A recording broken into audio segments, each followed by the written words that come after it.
ہوتا ہے جو 7 دن 15 اپریل سے 22 اپریل تک منائی جاتی ہے۔ یہ فرعون سے آزادی کا دن تھا اور اسے بہت بھرپور جشن سے منایا جاتا ہے۔ ان کی دوسری عید پوریم کہلاتی ہے۔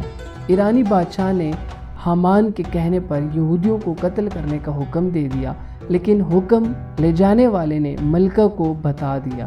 اس نے حامان کو ہی قتل کروا دیا، اس لیے اسے نجات یوم کے طور پر مناتے ہیں۔ یہ 14 دسمبر کو منایا جاتا ہے۔ ان کا تیسرا تہوار روش ہاشنا ہے۔ اسے جشن ناروز بھی کہتے ہیں۔ اس دن روٹی کو اور پھلوں کو شہد میں ڈبو کر کھایا جاتا ہے۔ اسرائیل بھی میٹھے پانی کی قلت کا شکار ہے، لیکن اپنی ذہانت سے پانی کو صاف کرنے والا دنیا کا سب سے بڑا پلانٹ یہاں موجود ہے۔ یہودیوں کا وضو 3 سے 4 بار باری باری ہاتھوں کو دھونا ہوتا ہے۔ یہ اپنے سر پہ کیپ ٹوپی پہنتے ہیں جسے یا ماکل یا کیفا کہتے ہیں۔ ماتھے پر یا بائیں بازو پر ٹفلن باکس باندھتے ہیں۔ یہ کندھوں پر شال لیتے ہیں جسے طالت کہتے ہیں۔ یہودی دیوار گریہ کے پاس آ کر عبادت یا تلاوت کرتے ہیں، روتے ہیں، دعائیں مانگتے ہیں اور دوسروں کے لائے ہوئے خطوط جو اللہ کے لیے ہوتے ہیں وہ اس دیوار کی اینٹوں کے درمیان پھنسا دیے جاتے ہیں۔ یہ نماز ہاتھ باندھ کر تورات کی تلاوت کرتے ہیں، ٹوپی پہ ہاتھ رکھ کر سجدہ کرتے ہیں اور آخری رکعت میں رکوع کی حالت میں پہلے بائیں جانب اور پھر دائیں جانب سلام پھیرتے ہیں اور پھر دوزانوں بیٹھ کر دعا مانگتے ہیں۔ آخر میں زمین پر الٹے لیٹ جاتے ہیں۔ منورہ اسرائیل کا سرکاری نشان اور یہودیوں کی مقدس مذہبی علامت ہے۔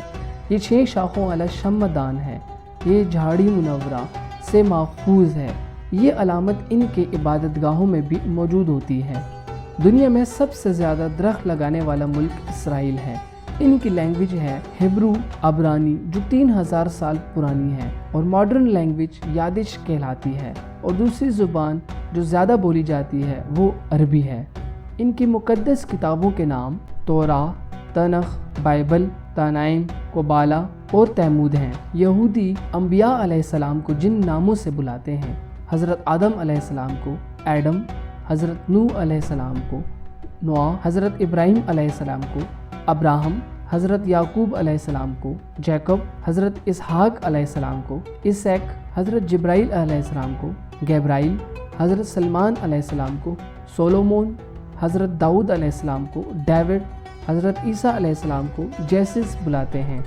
اسرائیل دنیا کا واحد ملک ہے جو اپنی ضروریات کو 100% خود اگاتا ہے، اور سب سے کم پانی سے فصلیں اگانے کی ٹیکنالوجی بھی انہی کے پاس ہے۔ یہودیوں کا سب سے بڑا فرقہ آرتھوڈک ہے جو کٹر یہودی ہیں۔ ان کے بعد الٹرا آرتھوڈک آتے ہیں جو دین میں کسی قسم کا رد و بدل پسند نہیں کرتے۔ کالے ہیڈ اور کالے لمبے کوٹ پہنتے ہیں اور سائڈوں پر لٹیں نکالتے ہیں۔ داڑھی اور مونچھیں بھی نہیں کاٹتے۔ ان کے لباس کو جلبیہ کہا جاتا ہے۔ اس کے بعد آتے ہیں مزاجی یہودی جو ایشین ممالک میں بستے ہیں۔ ان کی عبادت کو سینیگاگ کہتے ہیں، اور ان کی عبادت کا دن جمعے کی رات کو شروع ہو کر ہفتے کے شام ختم ہو جائے ہے، اور اسے یوم شبات کہتے ہیں۔ یہ اس دن ماٹزا روٹی کھاتے ہیں اور اس دن کے مناسبت سے بنائے کھانوں کو کچالا کہتے ہیں، جسے ہمارے ہاں جمعرات وغیرہ ختم وغیرہ ہیں۔ ان کے ہاں اسکالر کو ربی کہا جاتا ہے۔ یہودیوں نے قیامت سے قبل 2 اہم کام کرنے ہیں: تابوت سکینہ کی تلاش اور ہیکل سلیمانی کی تعمیر۔ یہودی حضرت سلمان علیہ السلام کے معبد کو ہیکل سلیمانی کہتے ہیں۔ یہ ہیکل 586 قبل مسیح میں بابل کے بادشاہ بخت نصر نے تباہ کر دیا تھا، تاہم اس نے ہیکل سلیمانی کی باہر کی دیوار چھوڑ دی تھی۔ آج بھی یہودی اس دن ماتم کرتے ہیں جسے تشابیو بھی کہا جاتا ہے۔ یہودی اس دیوار کو کوتل جبکہ مسلمان دیوار گریہ کہتے ہیں۔ اللہ تعالیٰ نے بنی اسرائیل کو آخری مہلت کے طور پر حضرت عیسیٰ علیہ السلام جیسے رسول کو بھیجا، اور یہودیوں نے ان سے بے حد بڑے بڑے مظالم ڈھائے۔ دراصل یہودی اپنے مسیح کا انتظار میں تھے جو آ کر انہیں پہلے والی شان و شوکت عطا کرتا، یہودی وہ قوم ہے جس کے لیے اللہ نے من و سلوہ بھیجا، مگر یہ قوم راہ راست پر نہیں آئی۔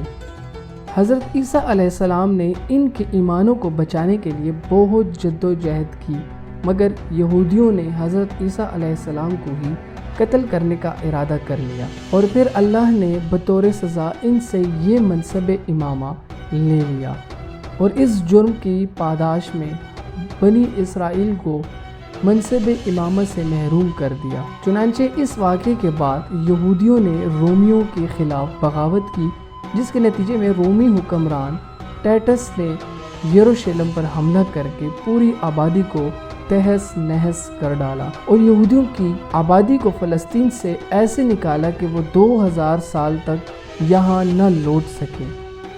مگر جب برطانیہ نے فلسطین پر قبضہ کیا تو ساری دنیا سے یہودی اکٹھے کر کے اس جگہ دوبارہ بسا دیے، جس سے ایک ناجائز یہودی ریاست کا قیام ہوا۔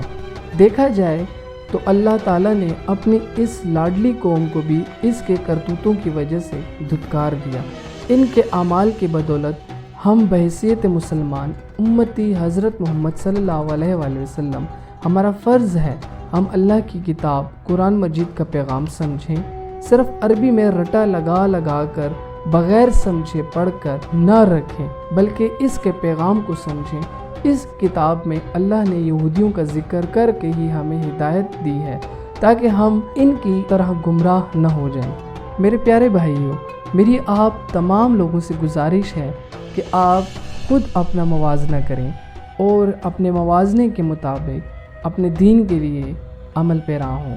وآخر دعوانا ان الحمدللہ رب العالمین۔ اگر آپ کو ہماری ویڈیو اچھی لگی تو ہمارا چینل سبسکرائب ضرور کیجیے گا، اور آپ اگر اس طرح کی مزید ویڈیوز دیکھنا چاہتے ہیں تو ہمیں کمنٹ سیکشن میں ضرور بتائیے گا۔ جزاک اللہ۔